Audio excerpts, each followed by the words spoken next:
You know, we hear about gradual global warming all the time.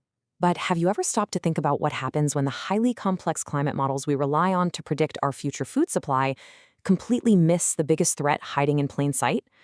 Scientists have just uncovered a massive, hidden danger to global agriculture. It acts fast, it strikes hard, and incredibly, it leaves fields that look perfectly lush and healthy entirely empty of actual food. Welcome to today's Explainer. We're putting an urgent focus on a brand new scientific discovery that is absolutely flipping everything we thought we knew about crop resilience on its head.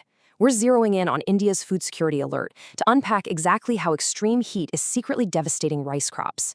And look, this isn't just some abstract concept. It's a massive structural challenge that affects the livelihoods of millions and the food supply of literally billions of people. Okay, let's dive right in. Here is our roadmap for today. First, the rice yield shock. Second, why the models got it so wrong. Third, India's food security alert. Fourth, the real human and economic cost. And finally, solutions for the future. All right, kicking things off with Section 1, the rice yield shock. So researchers from the Helmholtz Center for Environmental Research and the Potsdam Institute for Climate Impact Research just put together the largest real-world data set ever built on crop temperatures. And the headline number for India? It is absolutely staggering, 6.6%. Based on actual field observations, India's rice yields could crash by 6.6% for every single degree Celsius the planet warms. To put that into perspective for you, this figure is more than triple what earlier estimates predicted. Triple. We are talking about a massive downward revision for one of the world's most critical staple crops. To really grasp how big of a miscalculation this was, we have to look at the global numbers. The researchers didn't just run computer simulations. They went out and analyzed data from 214 real-world fields where heat was directly applied. The old, trusted models, they predicted a global yield loss of 3.8% per degree of warming. But out in the actual dirt, the real global yield loss was 8.1%.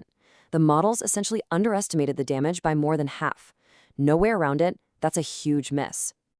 Which brings us to Section 2, why models got it wrong. To figure out how the world's best forecasting tools were so far off, we have to play detective and look at the plant biology. And this brilliantly illustrates the core of the problem. You see, previous models mostly tracked average seasonal warming. When you only look at gradual warming, a plant matures a bit faster and produces slightly less biomass. It's a slow, steady loss. But those models totally missed the acute, sudden destruction caused by extreme heat waves. Specifically, they missed what happens when the temperature spikes over 30 degrees Celsius, that's about 86 degrees Fahrenheit, for just a few days at the absolute worst possible time. And that worst possible time is the reproductive stage. This is a super narrow window when a rice plant's panicles and grains actually form. If a field gets hit with days above 30 degrees Celsius during this critical stage, the plant's pollen literally loses its viability. It just fails to set. And what's really insidious about this is that the plant keeps growing. From the outside, the field looks completely lush, green, and leafy. But when farmers go to harvest, they find hollow husks with zero fruit inside. The models completely missed this sneaky biological failure. Christoph Mueller, a top scientist at the Potsdam Institute for Climate Impact Research, hit the nail on the head regarding this finding. He pointed out that plants react to brutal daily highs exactly like we do. I mean, think about it. You don't prepare for a scorching summer day by checking the seasonal average temperature, right? You look at the daily high to know if it's safe to go outside. Rice plants are exactly the same. They simply cannot survive those brutal, short spikes. In fact, in over 70% of the study sites, exposure to these extreme daily highs accounted for more than half of the total yield losses. Moving right along to Section 3, India's food security alert. Now, what's really interesting here is when we pull back to the macro level and see the sheer disparity between regions once we factor in this extreme heat. Look at East Asia. Countries like China and Japan only see their projections shift by less than 2 percentage points. But for South and Southeast Asia, whole different story. Pakistan, India, and Bangladesh jump from a previously estimated 2.1% loss all the way up to 6.6%. Thailand, the Philippines, and Myanmar, they shoot up to 7.7%. Because these regions already experience more days above that critical 30-degree threshold, they are standing right in the crosshairs of this crisis. And for India, translating these dry percentages into tangible realities paints a pretty stark picture. A 6.6% drop isn't just some statistical blip. It equals millions of tons of staple food just vanishing. Keep in mind, nearly 2/3 of India's massive population relies on rice as their primary dietary staple. This isn't just a farming issue. This is a profound structural challenge for a rapidly developing nation trying to ensure food security for well over 1 billion people. This leads us to Section 4, the human and economic cost. A massive drop in crop yields triggers a severe domino effect. Consider this. A staggering 55% of India's workforce depends directly on agriculture. So when yields drop, it doesn't just bump up numbers on the commodities market. It directly devastates human livelihoods. We're talking about over half the country's working population relying on predictable harvests just to feed their families, pay off loans, and essentially survive. Because of this deep reliance, climate stress acts as a massive threat multiplier. Studies are showing that farmer incomes in non-irrigated areas could plummet by up to 25% this century. That is huge.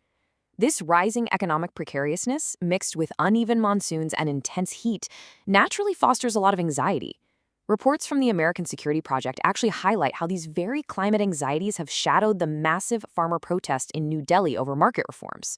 When farmers are facing the unpredictable destruction of extreme heat, their reliance on government safety nets goes way up, making any market changes feel deeply threatening. If left unaddressed, this is going to spur deeper poverty and even interstate migration. But hey, it's not all doom and gloom. Let's head into Section 5, Solutions for the Future. We are definitely not helpless against this crisis. Let's move to our adaptation strategies and see how this builds a really comprehensive defense. Step 1, and probably the most obvious, is adopting and expanding heat-tolerant rice varieties that are specifically bred for reproductive resilience. Step 2 involves shifting planting calendars, basically timing it so that fragile flowering stage avoids the absolute hottest days of the year.